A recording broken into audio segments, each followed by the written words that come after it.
Hello friends, welcome back to I exams YouTube channel. आप सभी का एग्जाम यूट्यूब चैनल में स्वागत है। अगर आप लोग नए हैं तो प्लीज़ इस चैनल को सब्सक्राइब करें। अगर आप लोग पुराने हैं तो प्लीज़ इस वीडियो को अधिक से अधिक लाइक और शेयर करें।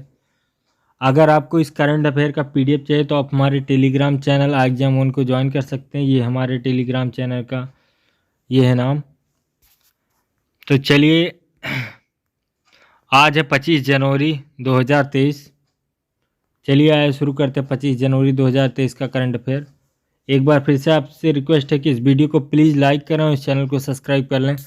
चलिए, आपकी स्क्रीन पे 25 जनवरी 2023 के करंट अफेयर का पहला क्वेश्चन ये रहा। चलिए बताइए पहला क्वेश्चन का जवाब दीजिए। चलिए बताइए, किस बैंक ने समावेशी वित्त भारत पुरस्कार 2022 जीता? चलिए बताइए, क्वेश्चन नंबर 1 का जवाब दीजिए आप। किस बैंक ने समावेशी वित्त भारत पुरस्कार 2022 जीता? EASF bank, small finance bank, Bharatiya state bank, Punjab national bank, Axis bank. किस बैंक ने समावेशी वित्त भारत पुरस्कार 2022 जीता? क्वेश्चन नंबर 1 आपकी स्क्रीन पर रहा। चलिए बताइए, किस बैंक ने समावेशी वित्त भारत पुरस्कार 2022 जीता? Small finance bank, Bharatiya state bank, Punjab national bank, Axis bank. Question number 1 का जवाब दीजिए। कोई विकल्प ABCD में से बताइए कौन सा सही है। चलिए बताइए। तो क्वेश्चन नंबर 1 का जवाब है स्मॉल फाइनेंस बैंक। विकल्प A is right answer, small finance bank, ESAF, small finance bank. Small finance bank ने जो है समावेशी वित्त भारत पुरस्कार 2022 जीता। आइए इस क्वेश्चन का आंसर देख लेते हैं। ये रहा इस क्वेश्चन का आंसर आपकी स्क्रीन पे। चलिए पढ़िए। चलिए इतना पढ़ लीजिए। चलिए पढ़े आंसर आपकी स्क्रीन पे। इस क्वेश्चन का आंसर ये रहा। चलिए पढ़िए। ESAF, स्मॉल फाइनेंस बैंक ने वित्तीय समावेशन के लक्ष्य को आगे बढ़ाने और समावेशी विकास का समर्थन करने हेतु अपने योगदान के लिए प्रतिष्ठित समावेशी वित्त भारत पुरस्कार 2022 हासिल किया। के पाल थॉमस, MD और CEO ESAF बैंक ने नई दिल्ली में 19 समावेशी वित्त भारत शिक्षा शिखर सम्मेलन में अनंत नागेश्वरम, मुख्य आर्थिक सलाहकार, से पुरस्कार प्राप्त किया है। पढ़ लीजिए आंसर आपकी स्क्रीन पे रहा आंसर।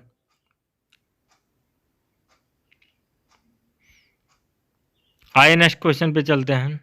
क्वेश्चन नंबर 2 आपकी स्क्रीन पे रहा। चलिए जवाब दीजिए क्वेश्चन नंबर 2 का। क्वेश्चन नंबर 2 आपकी स्क्रीन पे रहा। चलिए जवाब दीजिए क्वेश्चन नंबर 2 का। चलिए बताइए। सीमा सुरक्षा बल BSF ने गुजरात के कच्छ जिले और राजस्थान के बाड़मेर में भारत पाकिस्तान सीमा पर सुरक्षा बढ़ाने के उद्देश्य से कौन सा अभ्यास शुरू किया? चलिए बताइए कौन सा अभ्यास शुरू किया। ऑपरेशन अलर्ट, ऑपरेशन अटल, ऑपरेशन फतेह, ऑपरेशन विजय। चलिए बताइए। क्वेश्चन नंबर 2 आपकी स्क्रीन पे रहा। चलिए जवाब दीजिए। सीमा सुरक्षा बल BSF ने गुजरात के कच्छ जिले में और राजस्थान के बाड़मेर में भारत पाकिस्तान सीमा पर सुरक्षा बढ़ाने के उद्देश्य से कौन सा अभ्यास शुरू किया? ऑपरेशन अलर्ट, ऑपरेशन अटल, ऑपरेशन फतेह, ऑपरेशन विजय। चलिए बताइए विकल्प ABCD में से कौन सा सही है। चलिए बताइए। तो इस क्वेश्चन का राइट आंसर विकल्प है operation alert. Operation alert is a right answer. Seema Suraksha Bal BSF ने गुजरात के कच्छ और जिले में राजस्थान के बाड़मेर में भारत पाकिस्तान सीमा पर सुरक्षा बढ़ाने के उद्देश्य से ऑपरेशन अलर्ट अभ्यास शुरू किया है। आइए इस क्वेश्चन का आंसर देख लेते हैं डिटेल में। ये रहा इस क्वेश्चन का आंसर आपकी स्क्रीन पे। चलिए पढ़िए। चलिए आंसर पढ़िए जल्दी से। ये रहा आंसर पढ़िए। सीमा सुरक्षा बल BSF ने गुजरात के कच्छ जिले में और राजस्थान के बाड़मेर में भारत पाकिस्तान सीमा पर सुरक्षा बढ़ाने के उद्देश्य से ऑपरेशन अलर्ट शुरू किया। विज्ञप्ति के अनुसार यह अभ्यास 21 जनवरी को शुरू हुआ और सर क्रीक दलदली क्षेत्र से अंतर्राष्ट्रीय सीमा पर 28 जनवरी तक चलेगा। यह रहा आंसर, पढ़ लीजिए।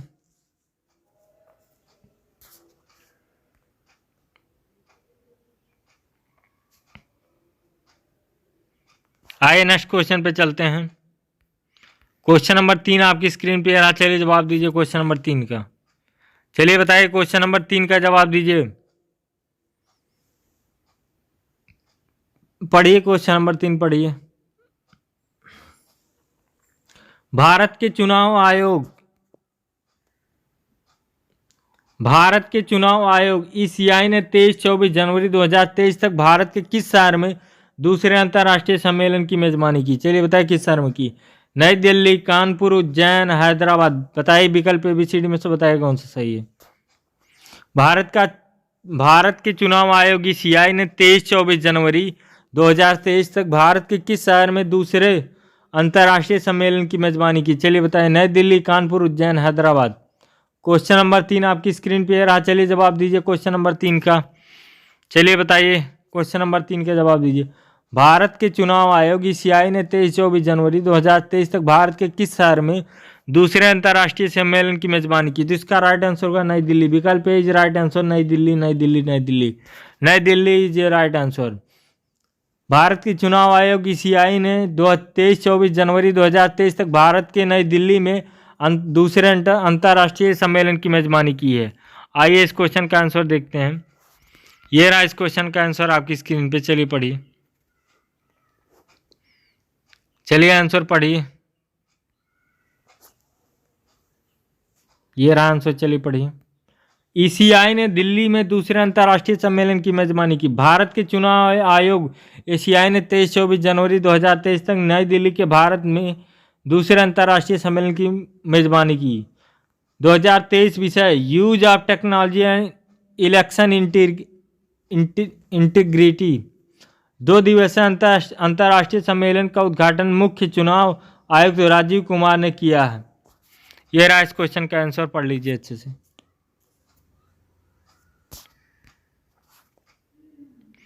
आइए नेक्स्ट क्वेश्चन पे चलते हैं। क्वेश्चन नंबर 4 आपकी स्क्रीन पे रहा। चलिए जवाब दीजिए क्वेश्चन नंबर 4 का। क्वेश्चन नंबर 4 आपकी स्क्रीन पे रहा। चलिए जवाब दीजिए। Himalayan cultural heritage foundation HCHF, Himalayan cultural heritage foundation HCHF और किस राज्य या केंद्र शासित प्रदेश में पर्यटन विभाग द्वारा ऐतिहासिक सतयंगकुंग गांव और चिकतन सगरान में वार्षिक जातीय ममानी उत्सव का आयोजन किया गया? लद्दाख, दमन, दीव, दिल्ली, चंडीगढ़। चलिए बताइए। Himalayan cultural heritage foundation HCHF और किस राज्य या केंद्र शासित प्रदेश में पर्यटन विभाग द्वारा ऐतिहासिक सतयंगकुंग गांव और चिकतन सगरान में वार्षिक जातीय ममानी उत्सव का आयोजन किया गया? चलिए बताइए। लद्दाख, दमन एंड दीव, दिल्ली, चंडीगढ़। विकल्प ABCD में से बताइए कौन सा सही है। चलिए पढ़िए क्वेश्चन, जवाब दीजिए। हिमालयन कल्चर हेरिटेज फाउंडेशन और किस राज्य या केंद्र शासित प्रदेश में पर्यटन विभाग द्वारा ऐतिहासिक सतयंगकुंग गांव और चिकतन सगरान में वार्षिक जातीय ममानी उत्सव का आयोजन किया गया? लद्दाख, दमन एंड दीव, दिल्ली, चंडीगढ़। तो इस क्वेश्चन का राइट आंसर है लद्दाख। विकल्प is right answer, Ladakh. Ladakh में आयोजन किया गया। ये रहा आंसर, आप पढ़ सकते हैं। HCHF और लद्दाख पर्यटन विभाग HCHF और लद्दाख पर्यटन विभाग द्वारा वार्षिक जातीय ममानी उत्सव का आयोजन किया गया। ये रहा इस क्वेश्चन का आंसर। आइए नेक्स्ट क्वेश्चन पे चलते हैं। थोड़ा सा और है, ये पढ़ लीजिए। हिमालयन कल्चर हेरिटेज फाउंडेशन और लद्दाख पर्यटन विभाग के द्वारा ऐतिहासिक सतयंगकुंग गांव चिकतन सगरान में वार्षिक जातीय ममानी उत्सव का आयोजन किया गया। इस गांव को लद्दाख के सुव्यवस्थित विरासत गांव में से एक के रूप में विकसित किया जा रहा है। आइए नेक्स्ट क्वेश्चन पे चलते हैं। क्वेश्चन नंबर 5 आपकी स्क्रीन पे रहा। चलिए जवाब दीजिए क्वेश्चन नंबर 5 का। चलिए क्वेश्चन नंबर 5 आपकी स्क्रीन पे रहा। चलिए क्वेश्चन नंबर 5 का जवाब दीजिए। भारतीय नौसेना ने 17 से 22 जनवरी 2023 तक काकीनाडा के निकट 6 दिवसीय मेगा द्विवार्षिक त्रिसेवा उभयचर अभ्यास एमपेक्स 2023 का आयोजन किया? बताइए। आंध्र प्रदेश, वेस्ट बंगाल, केरल, असम। चलिए बताइए किस राज्य के निकट किया नौसेना अभ्यास? भारतीय नौसेना ने 17 से 22 जनवरी 2023 तक काकीनाडा के किस राज्य के निकट 6 दिवसीय मेगा द्विवार्षिक त्रिसेवा उभयचर अभ्यास एमपेक्स 2023 का आयोजन किया? चलिए बताइए। क्वेश्चन नंबर 5 का आंसर दीजिए। आंध्र प्रदेश, वेस्ट बंगाल, केरल, असम। चलिए बताइए। भारतीय नौसेना ने 17 से 22 जनवरी 2023 तक काकीनाडा की किस राज्य के निकट 6 दिवसीय मेगा द्विवार्षिक त्रिसेवा उभयचर अभ्यास एमपेक्स 2023 का आयोजन किया? तो इस क्वेश्चन का राइट आंसर आंध्र प्रदेश। विकल्प is right answer, Andhra Pradesh. Andhra Pradesh के निकट आयोजन किया। अब अभ्यास जो है आंध्र प्रदेश के निकट चल रहा है। आइए इस क्वेश्चन का आंसर देख लेते हैं। ये रहा इस क्वेश्चन का आंसर आपकी स्क्रीन पे, चलिए पढ़िए। चलिए आंसर भी पढ़ते रहिए, आपका क्लियर होता रहेगा एक एक क्वेश्चन। भारतीय नौसेना ने आंध्र प्रदेश के में एम्पेक्स 2023 मेगा अभ्यास आयोजित किया। भारतीय नौसेना ने 17 से 22 जनवरी 2023 तक काकीनाडा आंध्र प्रदेश, ये देखिए आंध्र प्रदेश के निकट 6 दिवसीय मेगा द्विवार्षिक त्रिसेवा उभयचर अभ्यास एम्पेक्स 2023 का आयोजन किया है। पढ़ लीजिए आंसर, अच्छे से पढ़ लीजिए।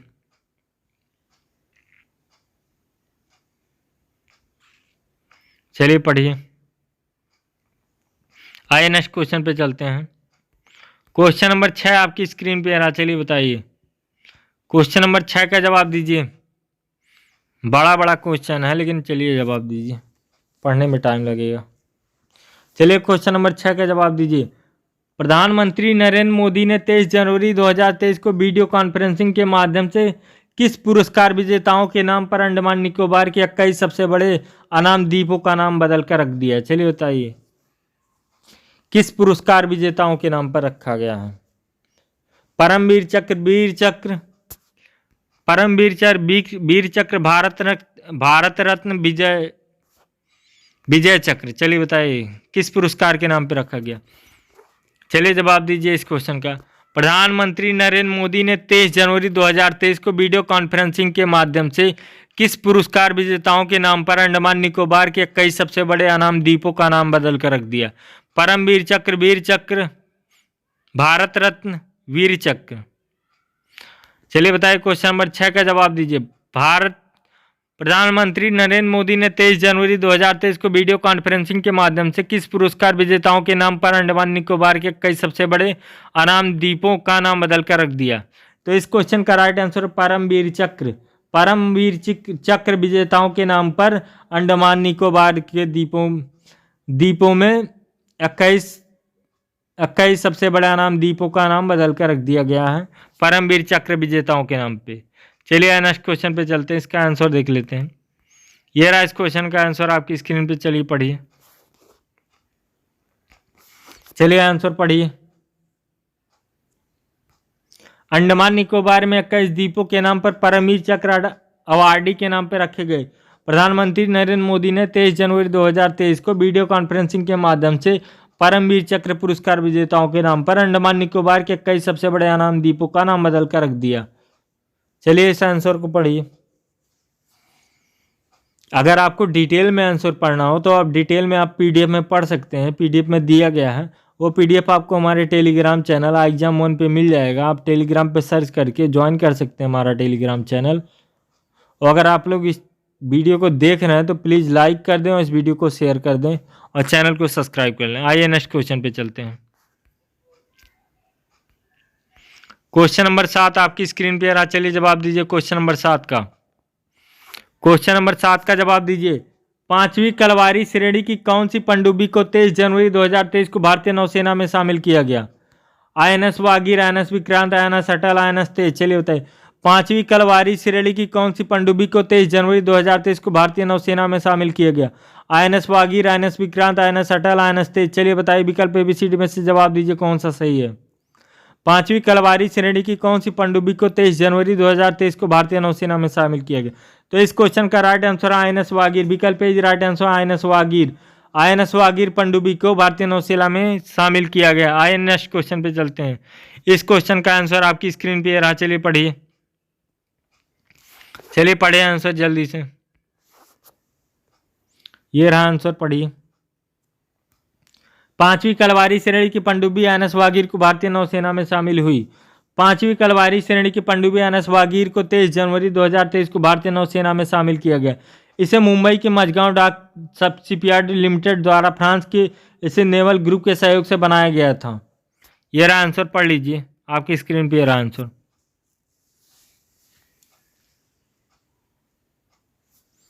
आइए नेक्स्ट क्वेश्चन पे चलते हैं। क्वेश्चन नंबर 8 आपकी स्क्रीन पे रहा, चलिए जवाब दीजिए क्वेश्चन नंबर 8 का। क्वेश्चन नंबर 8 आपकी स्क्रीन पे रहा, चलिए जवाब दीजिए। कैबिनेट की नियुक्ति समिति ने 28 फरवरी 2023 से प्रभावी नागरिक उड्डयन महानिदेशालय डीजीसीए में अगले महानिदेशक के रूप में किसे नियुक्ति की मंजूरी दे दी है? Vikram Devdutt, Satish Kaushik, SK Vikrant, MK Bhatia. चलिए बताइए। क्वेश्चन नंबर 8 आपकी स्क्रीन पे रहा, चलिए जवाब दीजिए। कैबिनेट की नियुक्ति समिति ने 28 फरवरी 2023 को प्रभावी नागरिक उड्डयन महानिदेशालय डीजीसीए में अगले महानिदेशक के रूप में किसकी नियुक्ति को मंजूरी दे दी है? Vikram Devdutt, Satish Kaushik, SK Vikrant, MK Bhatia. चलिए जवाब दीजिए इस क्वेश्चन का।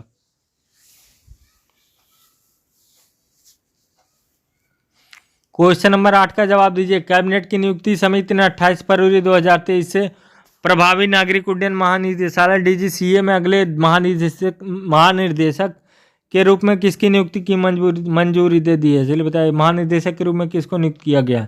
Vikram Devdutt, Satish Kaushik, SK Vikrant, MK Bhatia. तो इस क्वेश्चन का राइट आंसर विकल्प है Vikram Devdutt. Vikram Devdutt is right answer. Vikram Devdutt को नियुक्ति की मंजूरी दी गई है। आइए इस क्वेश्चन का आंसर देख लेते हैं। ये रहा इस क्वेश्चन का आंसर आपकी स्क्रीन पे। चलिए पढ़िए, चलिए आंसर पढ़िए। विक्रम देवदत्त को डीजीसीए महानिदेशक के रूप में नियुक्त किया गया। कैबिनेट की नियुक्ति समिति ने 28 फरवरी 2023 को प्रभावी नागरिक उड्डयन महानिदेशालय डीजीसीए में अगले महानिदेशक के रूप में विक्रम देवदत्त को नियुक्ति की मंजूरी दे दी है। यह रहा आंसर, पढ़ लीजिए।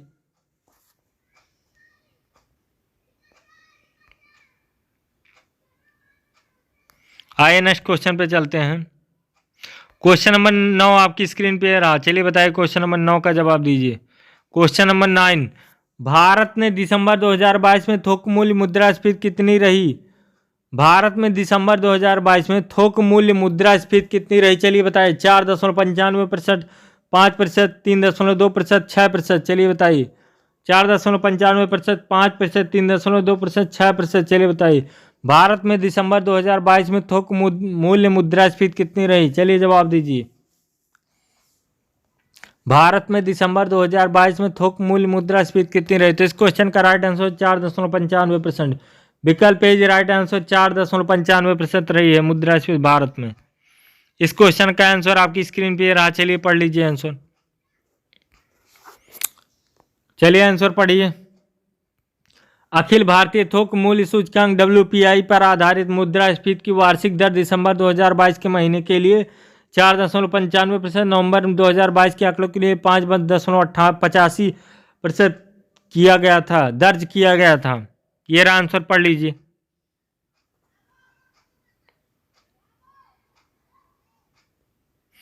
आइए नेक्स्ट क्वेश्चन पे चलते हैं। क्वेश्चन नंबर 10 आपकी स्क्रीन पे रहा, चलिए जवाब दीजिए। क्वेश्चन नंबर 10 का जवाब दीजिए। कौन सी संस्था annual status of educational report ASER जारी करती है? चलिए बताइए। कौन सी संस्था annual status educational report ASER जारी करती है? चलिए विकल्प देखिए।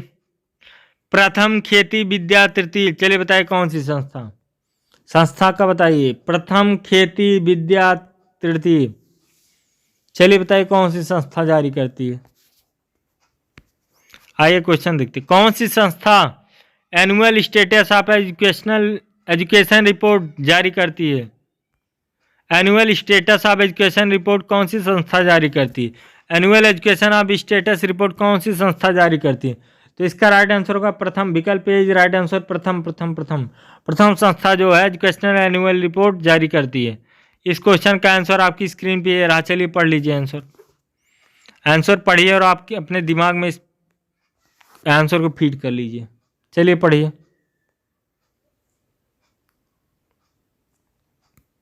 Annual status education report ASER 2022 NGO प्रथम द्वारा जारी की गई। इस रिपोर्ट के अनुसार छात्र नामांकन पूर्व महामारी के स्तर अधिक हो गया है। रिपोर्ट ने हालांकि चेतावनी दी है कि कई वर्षों तक सुधार पीछे छोड़ते हुए पढ़ने के लिए अंकगणित के में मूलभूत कौशल के लिए सीखने की खाई चौड़ी हो गई है। पढ़ लीजिए इस आंसर को।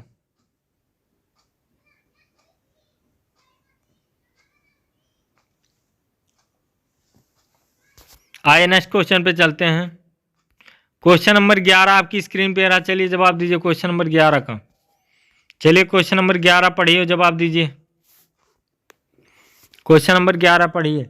भारत के किस देश ने अपने संविधान में 13वें संशोधन को लागू करने का आग्रह करता? भारत किस देश से अपने संविधान में 13वें संशोधन को लागू करने का आग्रह करता रहा? किस देश से आग्रह करता रहा? श्रीलंका, बांग्लादेश, नेपाल, चीन। चलिए बताइए, विकल्प ABCD में से बताइए कौन सा सही। भारत किस देश से अपने संविधान में 13वें संशोधन को लागू करने का आग्रह करता रहा? श्रीलंका, बांग्लादेश, नेपाल, चीन। चलिए बताइए, विकल्प ABCD में से बताइए कौन सा सही है।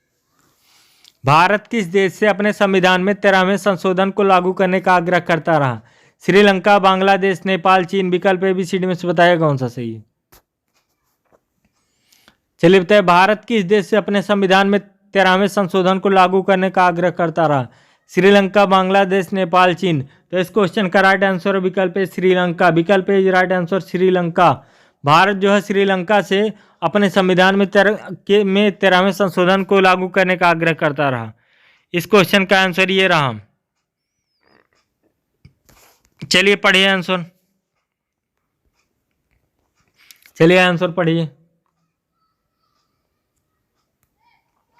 भारत श्रीलंका से 1987 के भारत श्रीलंका समझौते के बाद लाए गए 13वें संशोधन को लागू करने का आग्रह करता रहा।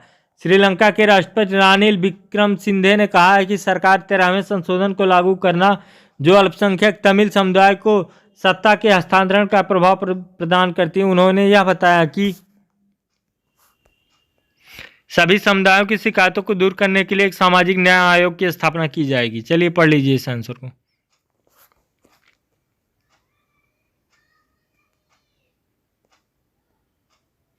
आइए नेक्स्ट क्वेश्चन पे चलते हैं। अगर आप लोग इस चैनल पे नए हैं तो प्लीज़ एग्जाम्स यूट्यूब चैनल को सब्सक्राइब करना ना भूलें। अगर आपको PDF नोट चाहिए किस करंट अफेयर का, तो आप हमारे टेलीग्राम चैनल एग्जाम उनको ज्वाइन कर सकते हैं। चलिए आइए नेक्स्ट क्वेश्चन देखते हैं। क्वेश्चन नंबर 12 आपकी स्क्रीन पे रहा। चलिए बताइए क्वेश्चन नंबर 12। किस वित्तीय सेवा कंपनी ने भारत में अपने गर्ल्स फॉर टेक कार्यक्रम के नए चरण की घोषणा की है? Master card, visa card, RuPay card, credit card. चलिए बताएं, किस वित्तीय सेवा कंपनी ने भारत में अपने गर्ल्स फॉर टेक कार्यक्रम के नए चरण की घोषणा की है? Master card, visa card, RuPay card, credit card. विकल्प ABCD में से बताइए कौन सा सही। किस वित्तीय सेवा कंपनी ने भारत में अपने गर्ल्स फॉर टेक कार्यक्रम के नए चरण की घोषणा की है? Master card, visa card, RuPay card, credit card. तो इस क्वेश्चन का राइट आंसर मास्टर कार्ड। विकल्प is right answer master card. Master card ने भारत में अपने गर्ल्स फॉर टेक कार्यक्रम की नए चरण की घोषणा की है। आइए नेक्स्ट क्वेश्चन पे चलते हैं। क्वेश्चन नंबर 13 आपकी स्क्रीन पे आ रहा। चलिए जवाब दीजिए क्वेश्चन नंबर 13 का। चलिए क्वेश्चन नंबर 13 का जवाब दीजिए। किस देश की जनसंख्या 61 वर्षों में पहली बार लगभग 8,50,000 की गिरावट के साथ कमी आई? किस देश की जनसंख्या में? चीन, भारत, जापान, नेपाल। चलिए बताइए, किस देश की जनसंख्या में 61 वर्षों बाद में पहली बार लगभग 8,50,000 की गिरावट के साथ कमी आई है? तो इसका राइट आंसर है चीन। विकल्प ए इज राइट आंसर चीन। चीन की जनसंख्या में गिरावट आई है। इस क्वेश्चन का आंसर ये रहा। चलिए आंसर पढ़िए। 61 वर्षों में पहली बार चीन की जनसंख्या में गिरावट आई। दुनिया में सबसे अधिक आबादी वाले देश भारत है, जो कि दूसरी सबसे अधिक आबादी वाले देश के बीच अंतर 40 मिलियन 4 करोड़ से भी कम लोगों को सीमित हो गया है। ये रहा आंसर। आइए नेक्स्ट क्वेश्चन पे चलते हैं। तो आज के लिए बस इतना ही। अगर आप लोग इस चैनल पर नए हैं तो प्लीज़ मेरे एग्जाम्स यूट्यूब चैनल को सब्सक्राइब करना ना भूलें। अगर आपको करंट अफेयर का PDF चाहिए तो आप हमारे टेलीग्राम चैनल एग्जाम उनको ज्वाइन कर सकते हैं। अगर आपको भी ये वीडियो पसंद आए तो लाइक शेयर सब्सक्राइब कर दीजिएगा। ये था 25 जनवरी 2023 का करंट अफेयर। तो मिलते हैं 26 जनवरी को नेक्स्ट वीडियो में। तब तक के लिए बाय बाय।